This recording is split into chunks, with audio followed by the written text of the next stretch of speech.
buenas noches, pastores, líderes de iglesia local. Les habla el doctor Alberto Morales para servirles. Hoy continuamos con la lección número 2 de este lindo y hermoso seminario. Hoy vamos a hablar acerca de los cuidados que el pastor debe tener en la elección de un grupo de líderes o un grupo de apoyo en su iglesia local. Una de las cosas interesantes es que el pastor no elija a una persona inmadura. Por eso el apóstol Pablo le escribe al joven Timoteo con relación al nombramiento de líderes locales. Le escribe lo siguiente. Eso está en Primera de Timoteo 5:22. Yo quiero que usted abra la Biblia en Primera de Timoteo 5:22. Ahí dice, no impongas con ligereza las manos a ninguno, ni participes en pecados ajenos. Y dice, consérvate puro. Imponer las manos era la ceremonia de confirmación y aceptación de un hombre para el ministerio como líder o servidor en una iglesia local o ministerio público. ¿Cómo lo puede saber? Bueno, usted puede leer con cuidado Hechos 13 del 1 al 3. Segunda del Timoteo capítulo 1 y verso 6. Primera de Timoteo 4:14. La palabra ligereza significa proceder en esta ceremonia sin haber hecho una investigación juiciosa ni haber pasado por un periodo de preparación para asegurarse de las calificaciones de la persona líder. Esto es hacer una ordenación apresurada que hace culpable a los participantes del pecado de aquel hombre dentro de la iglesia, de los errores que esa persona va a cometer dentro de la iglesia por un nombramiento ligero que usted va a hacer. Pablo dice, consérvate puro, o sea, absténgase de participar en reconocer u ordenar líderes no calificados. Escoge con mucho cuidado, no te apresures. Esa es una de las cosas interesantísimas que el pastor debe tener. Lo otro que el pastor no debe hacer cuando llama un grupo de líderes a trabajar con él es crear un grupo de líderes sin tener una visión definida.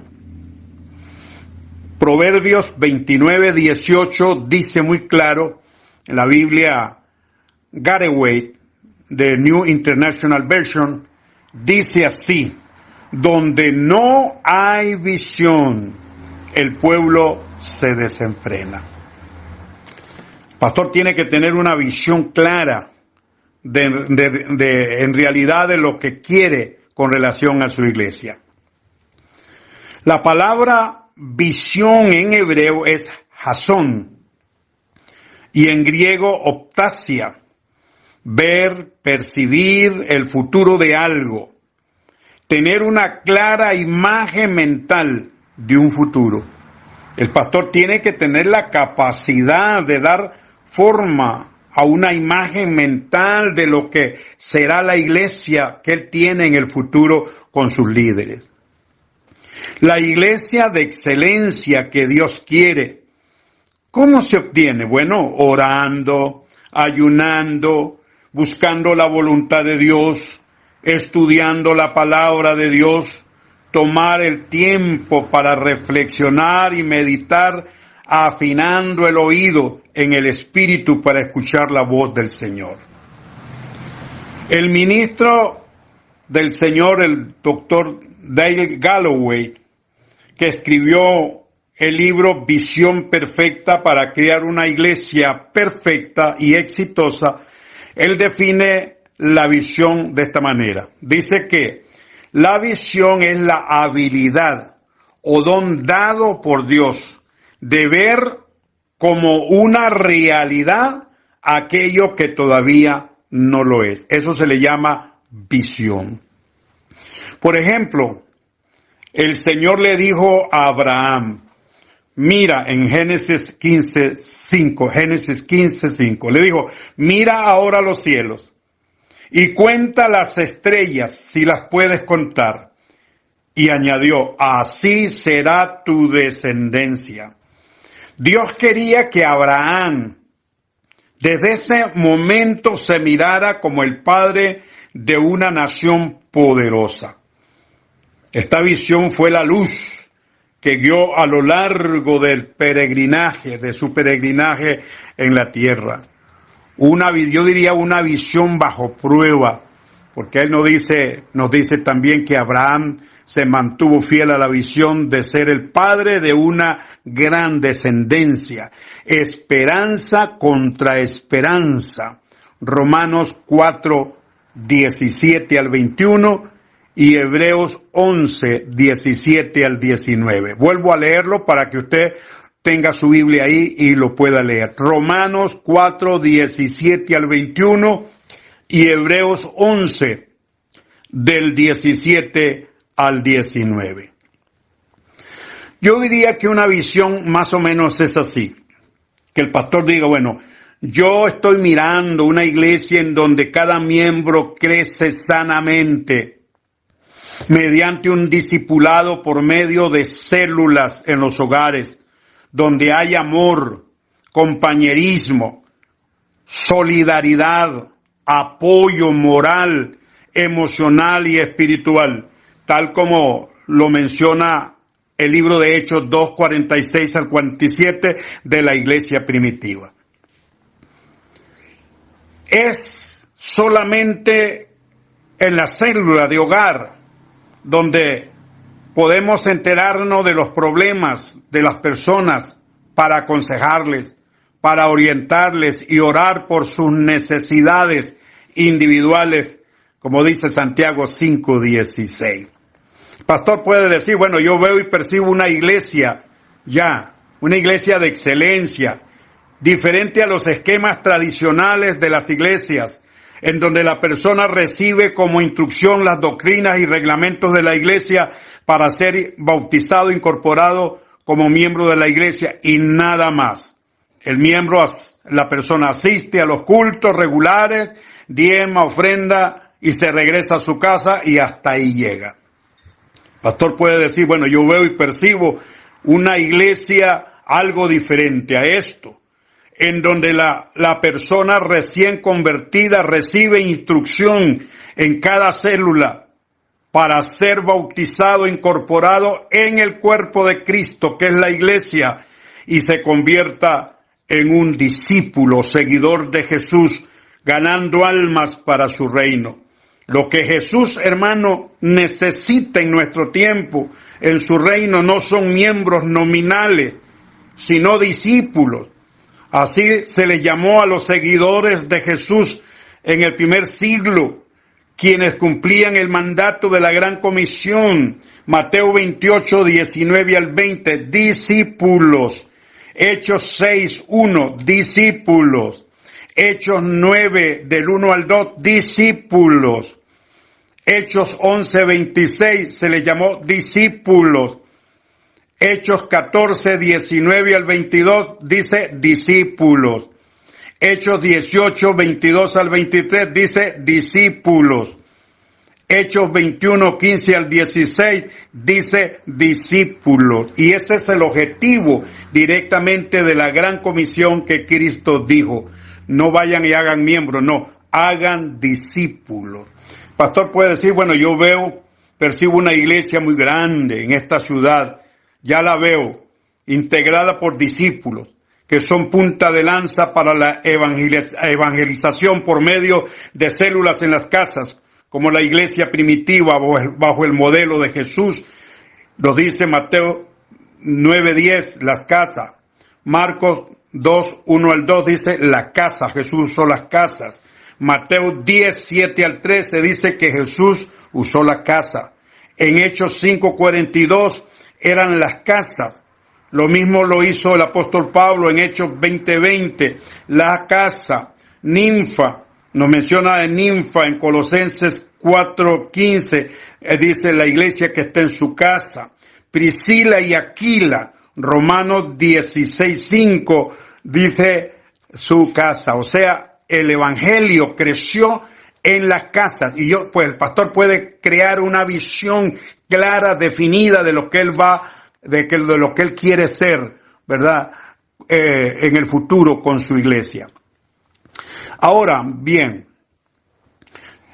otra cosa que el pastor no debe hacer es crear un grupo de líderes y no capacitarlos por medio de la enseñanza, nombrarlos nada más y decir, bueno, usted está nombrado para esto y no instruirlo. Ese es un grave error. Porque la enseñanza toma un punto importantísimo en la formación de las personas que van a servir localmente. Por ejemplo, Colosenses 1:28. Colosenses 1:28. Ahí aparece el término perfecto, que aparece en ese pasaje, viene del griego telios. Telios. ¿Y qué significa telios? Significa progresar, significa avanzar, significa desarrollarse, significa madurar, crecer.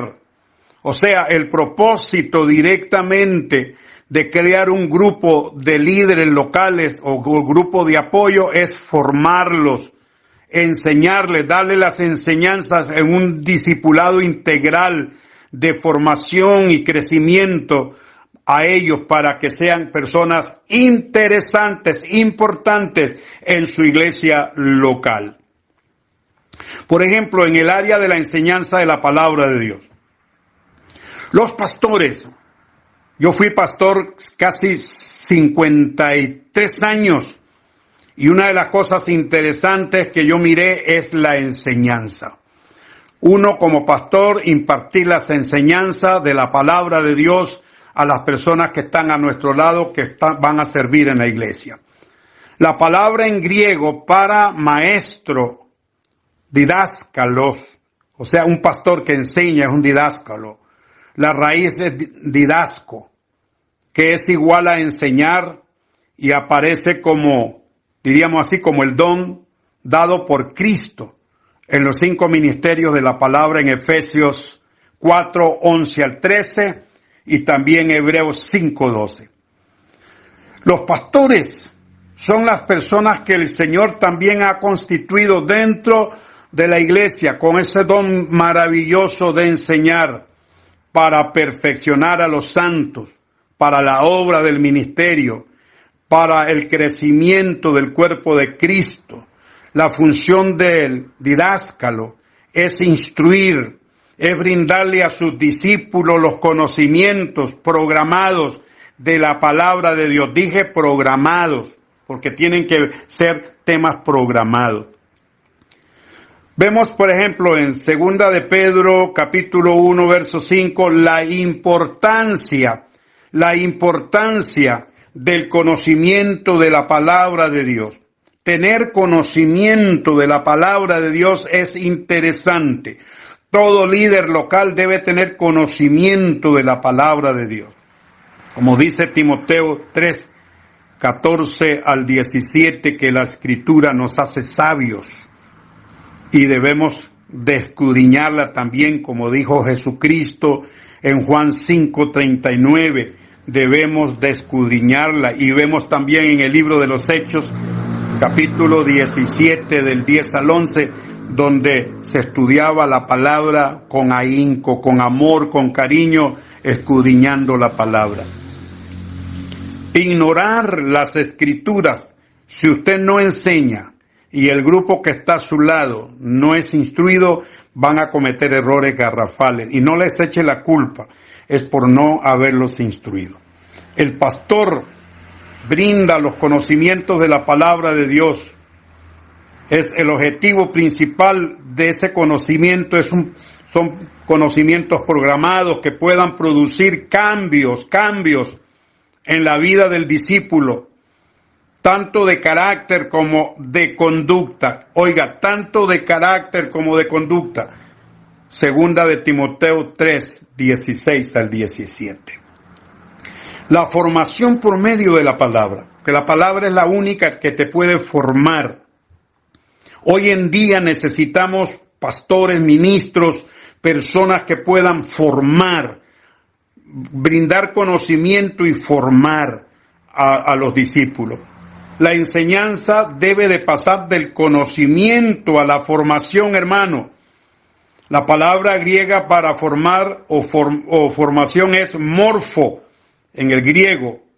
Esto se refiere no a lo externo o pasajero, sino a lo interior y real, como dice Gálatas 4:19. Léase 4:19 del libro de Gálatas, expresando la necesidad de un cambio radical, tanto en el carácter como en la conducta, que haya de acuerdo con la condición espiritual interna del discípulo, a fin de que pueda reflejar el carácter moral de Cristo en su vida. Meta significa, morfo significa transformar, transformación. Eso lo dice el libro de Efesios, el apóstol Pablo hablando a los hermanos de Éfeso en el capítulo 4, verso 13. Pablo también hablando a los hermanos de Colosa en Colosenses 1:28. Y Pablo vuelve a hablar a los hermanos de Éfeso en el capítulo 5, verso del 1 al 2. De esa manera, el discípulo llega a ser un fiel imitador de Jesucristo, teniendo la imagen formada de Jesús en su vida, porque lo que se requiere es que la imagen de Jesucristo sea formada en el discípulo, hasta que todos lleguemos a la imagen de nuestro Señor Jesús. El crecimiento por medio de la enseñanza de la palabra de Dios te lleva a una dimensión espiritual. Eso dice Primera de Pedro 2:2. O sea, no hay otra cosa que pueda formar al discípulo. Es la palabra, léalo. Primera de Pedro 2:2. Ese es el objetivo de enseñanza por medio del pastor. La formación, el crecimiento, caminan juntas de la mano, hermano. Existen dos palabras pero muy importantes en el griego para crecimiento, que es la palabra ausano, que significa hacer aumentar aquello que ya tiene vida, ya sea en el campo natural como espiritual. Esta palabra aparece en 2 de Corintios 9:10. Puede buscarlo. 1 de Corintios 3:6 al 7. Y la otra es telios, que significa progresar, significa avanzar, significa crecer, significa desarrollarse. Se encuentra en los siguientes pasajes bíblicos que yo quiero que usted los anote y los lea. Efesios 4:13. Aparece la palabra perfecto, telios. Hebreos 5:13 al 14 aparece la palabra madurez. En Hebreos 6:1 al 3 aparece la palabra perfección. En Colosenses 1:28 aparece la palabra perfecto. Mateo 5:48 aparece la palabra perfecto. En 2 de Timoteo 3:17 aparece la palabra perfecto. O sea que en el reino de Dios se nace, pero es necesario crecer. Dije que la palabra telio significa crecer, avanzar, ¿verdad? Desarrollarse. La necesidad de un buen discipulado integral con las personas que van a estar al lado del pastor en la iglesia. La falta de esa enseñanza, de ese discipulado integral, ha dado origen a una cantidad de conflictos en las iglesias locales. Divisiones, cuentos, chismes y un sinnúmero de cosas por el estado de niñería que viven las personas dentro de la iglesia local y sirviendo, que es lo peor, sirviendo que han sido llamados, escogidos para servir, pero personas inmaduras no capaces para servir. El niño, quiero decirle que aun cuando haya nacido de nuevo, es salvo por la gracia del Señor, por la gracia de nuestro Señor Jesucristo, pero carece de crecimiento espiritual, es un niño, carece de desarrollo todavía, le quedan muchas áreas en su vida que no han sido controladas ni gobernadas por el Espíritu Santo, porque es un niño. El niño todavía es un sarquino en griego, o sarkikos, carnal, que en griego se traduce ahí carnal, sarquino. Primera de Corintios 3, 1 al 4. Personas sirviendo en un estado de niñez sin formación, sin conocimiento de la palabra, y por eso es que surgen graves problemas en las iglesias locales. Podemos ver las manifestaciones que dice 1 Corintios 3, 1 al 4 de niñería. Las contiendas, las disensiones, los partidismos y divisiones, y cualquier viento de doctrina que se aparece por ahí a alguien, la persona niña se va. Efesios 4:14.